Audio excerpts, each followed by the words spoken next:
to'rda shu janublikni tillab, shimollikni tillab yurtbozlik qilayotganlarning jajisini yeydigan vaqt keldi.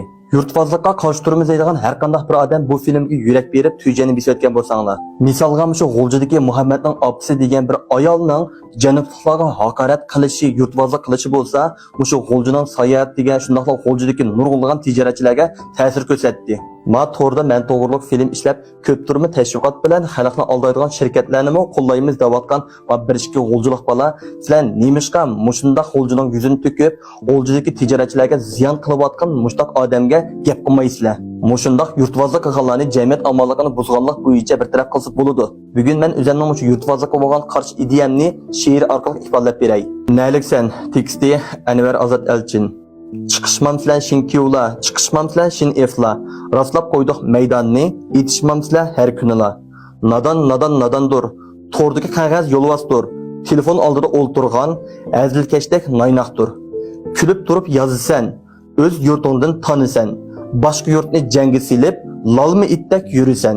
Nim bo'ptikan tillishib, yurtvozlikni shiltishib, ota buvangdan so'rab baq, o'tgan idi sizlishib. Qashqar degan esil yurt, mehmon kelsa esil kut, o'rib odat bilmagan döt, Qashqarga kelib ko'rib o't. G'ulji xalqi chaqchaqchi, ko'ngilga xo'shlik qo'shmoqchi, osmon rangi ho'yla ishchi, pokkizlikda hamnochi.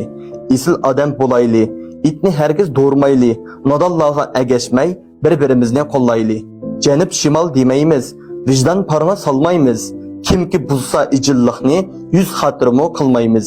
Ikki to'ttal buzg'unchi, yaxshi ishqa kullamchi, amda qissang bo'lurmi, yolg'on bo'lma g'ururchi. To'rda qo'qmay yozasan, qonun ko'rsan qochsan, haddingdan oshgan bir kuni quruq kamada yotsan. Film ishlab yolg'ondin, elga yaxshichaq bo'lgandin, tat o'zingni qoch hamon yurtvozlikni so'zlagandin. Xalqning chalgan depiga, hadab kirmang sepiga, aql bilan o'ylab yoz, aktiv bo'lsin ipida. Barliq to'rdoshlar, to'rdislar har qanday bir odamning yurtvozlik qilgan, bosh yurtni tillagan har qanday bir uchurini ko'rgan vaqtinglarda mushuni suratga ilib olgandan keyin o'zinglarning turishlik yerdagi soqchixonaga topshirib bersanglar tamoman bo'ladi. Biz yurtvozlikqa qarshi turishdan cho'qim avval o'zimizning yurtidagi boshqa yurtlarga haqorat qilayotganlarni bir taraf qilish bilan boshlaylik. Mayli shimol tarafda bo'lsin, mayli janub tarafda bo'lsin, har qanday bir yurtda yaxshi odami bor, yomon odami bor.